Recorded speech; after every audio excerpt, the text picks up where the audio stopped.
It's been a minute since I've posted anything on the main cabin. I've been busy working on the interior, and this video will be dedicated to concrete countertops. Now you can see I put in another post. This is not necessary for structure, but the aesthetic is what I'm going for, and it closes in the kitchen with this pony wall here that you see me building. And what I'm doing here is building all the framework that will support my concrete countertops.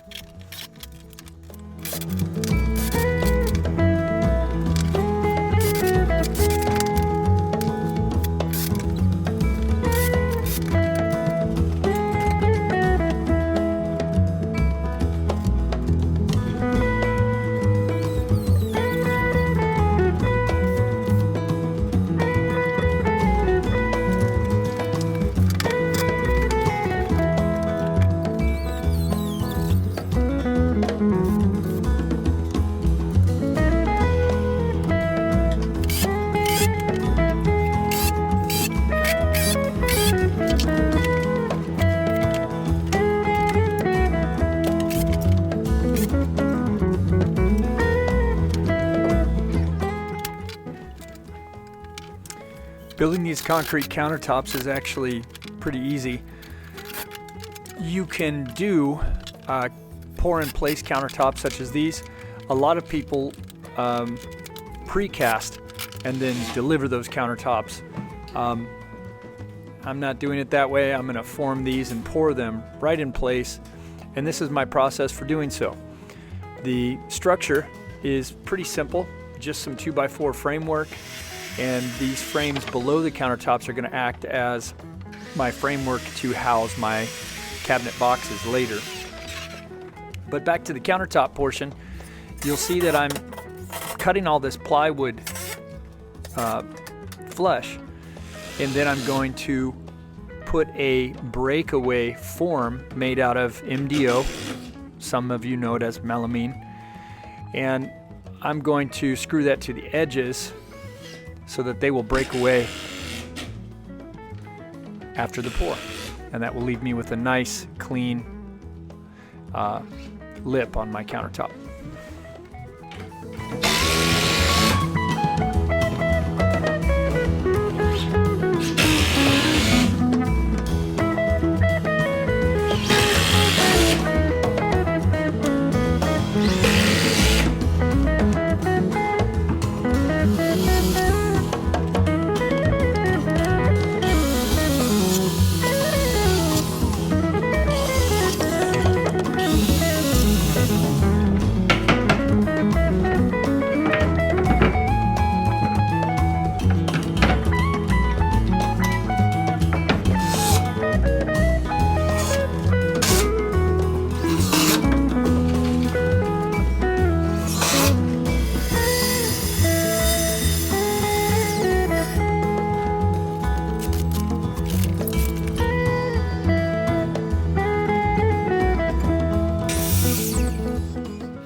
And this is the process for fabricating and installing my breakaway forms for the bullnose, if you will, or the lip of my concrete.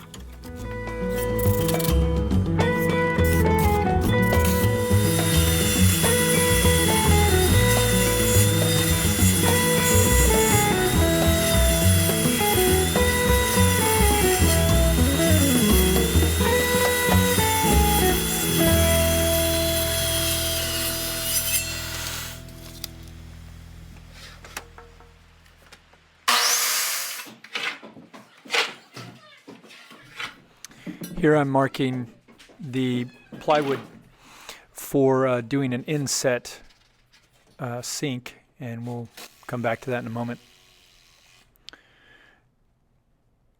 Again, none of this is too difficult.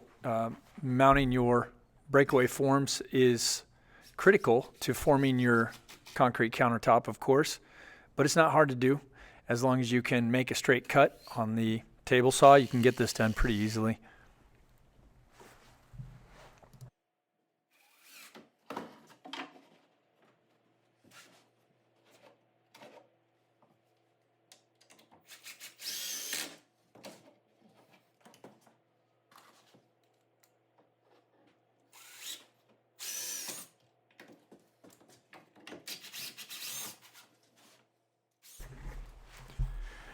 I use a regular trim head screw with a fairly thin diameter.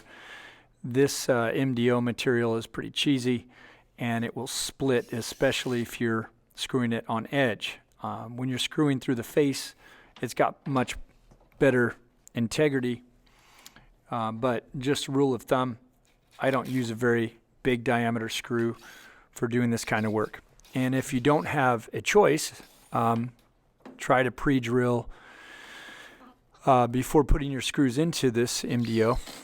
Otherwise, you're going to get some funny bulges, and it's going to show up in the edge of your concrete.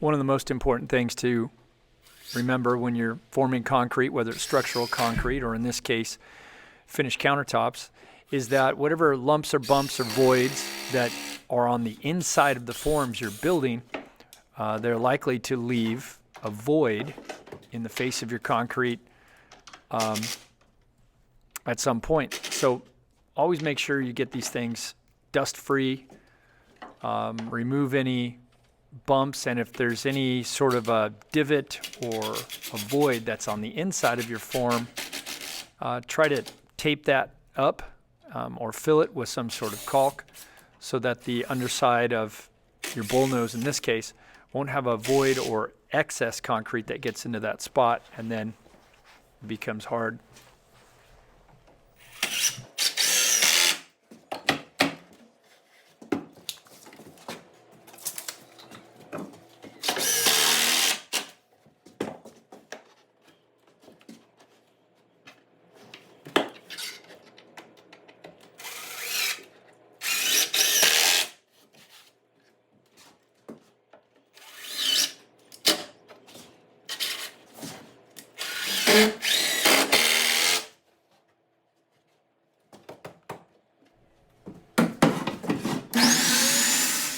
So here I am making a plunge cut to inset the little farm sink, porcelain farm sink that we bought. And this thing's going to just kind of sit about, I don't know, 3 or 4 inches proud of our countertop so that it looks like it's been top mounted. But we didn't want to set the whole thing on top of the countertop because it was going to mess up the view of the window and just be too tall. So I decided to cut out an opening here, as you can see, and then I'm going to just set the sink down inside there.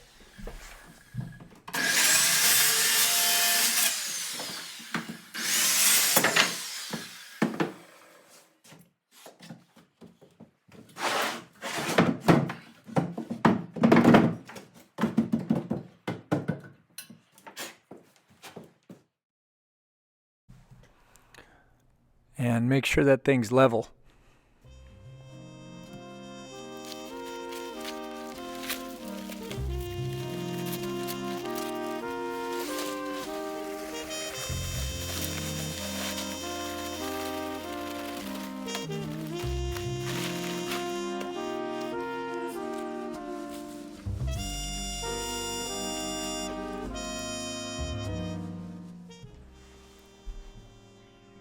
At this point, I'll be putting the dye inside of the concrete, and I just mix it in here. Take your time, thoroughly mix your mud, and in this case, I'm using a black dye. They just call it charcoal, and it's really just about eyeballing, finding a good tone that you like. And we wanted a nice kind of aged concrete look, or at least the color. We wanted it to be a little bit darker. And, you know, a lot of people are mistaken about how concrete finishes. Fresh, brand new Portland cement is generally pretty light in color. It sometimes almost looks white. So we went ahead and put a little bit of this charcoal black in there and mixed it up, and it turns out pretty good.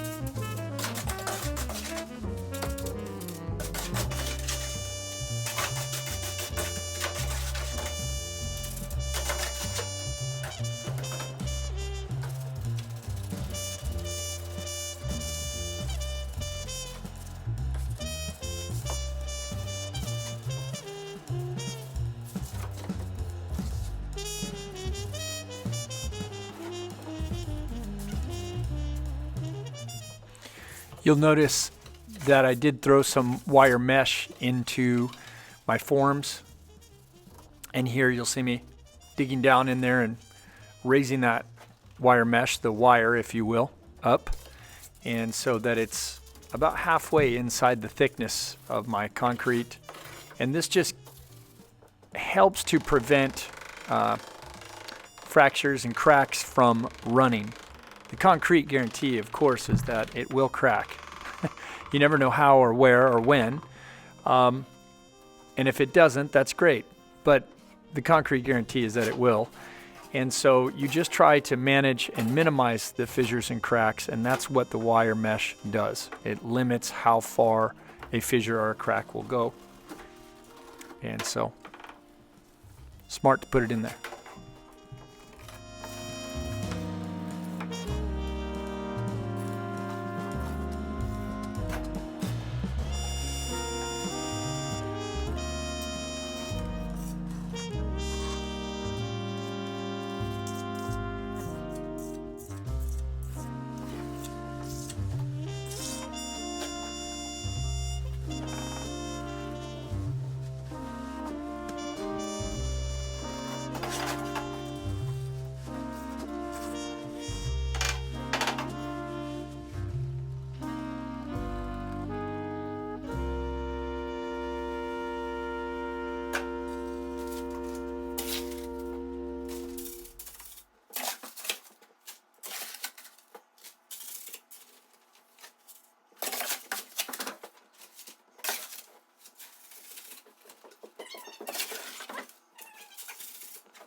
Many people out there think that a concrete countertop is something that's going to be very expensive. And while that may be true, if you are doing it with a contractor, remember that most of that cost is in the construction of the actual countertop. And sometimes that's about doing precast stuff and having it delivered to your house, and there's a lot of liability involved with all that. At any rate, what I'm getting at is that the concrete itself is not expensive at all. These 80-pound sacks of concrete are in the neighborhood of $10 to $11, if not less. And the die only cost me, I don't know, 10 or 15 bucks. So that part's not very expensive. The MDO boards for the breakaway forms are also inexpensive. So the most of it comes from the experience of the individual doing the work. But if you want to tackle this yourself, as you can see, it's not rocket science. It's not difficult. The hardest thing you'll have to tackle is using the trowel and understanding how to leave a smooth finish, how to screed, and vibrate your forms, and then how to burnish. But hey, go out and do a few pavers, work on some cheap forms, and you'll get the hang of it.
At this point, I'm pretty much just having fun. It's pretty shady inside the cabin, and it's relatively cool, so it's going to take some time for this mud to set up. So I have a lot of time to shape it and get it where I want it, and this part's pretty cathartic, pretty fun. The hard part's in getting the forming right. Now you can start seeing how the sink is going to shape up here.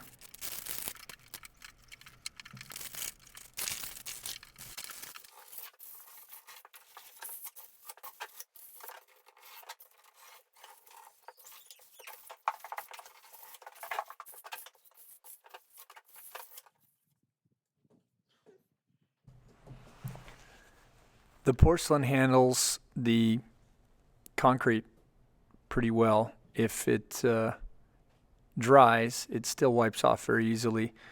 But I'm just doing a once-over cleanup while it's still wet.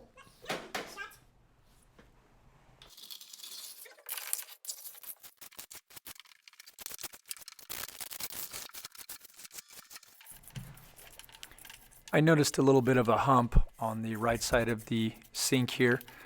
So you just simply scrape up some of that mud and transport it over to a different area. Or you can scrape and drag your trowel and move some of that elevation around here and there, as you see here.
You'll notice the mud's been hardening.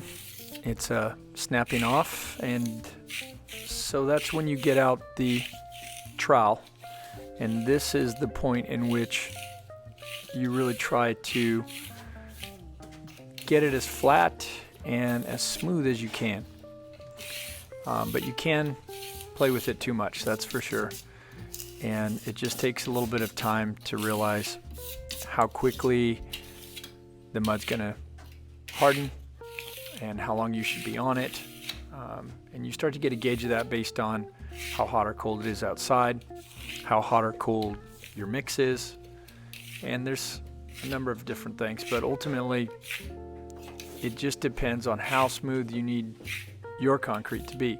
In this case, I want this to be pretty soft to the touch, and it's going to be our kitchen countertop, so I'm going to have to baby it a little bit.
This part's always exciting, getting to pop the forms off and see what's underneath.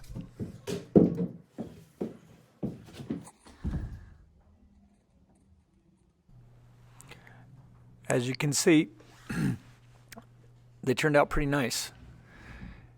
You always have to be very careful when you're taking your forms apart, because occasionally you can get a little something will grab the form and then you'll crack or break a void out as you're taking your screws out or removing your boards.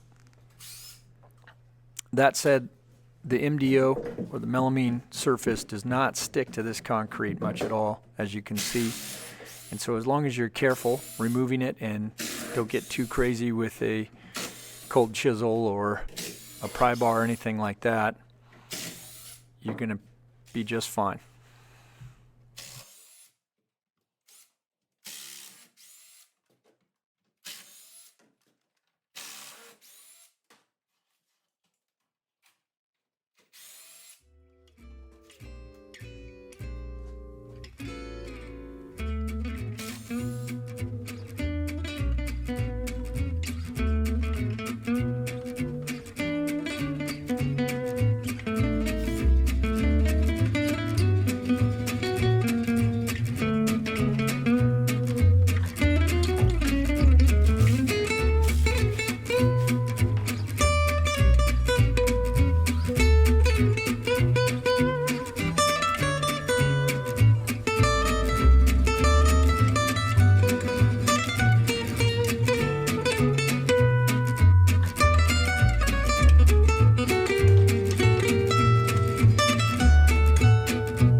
See you next time.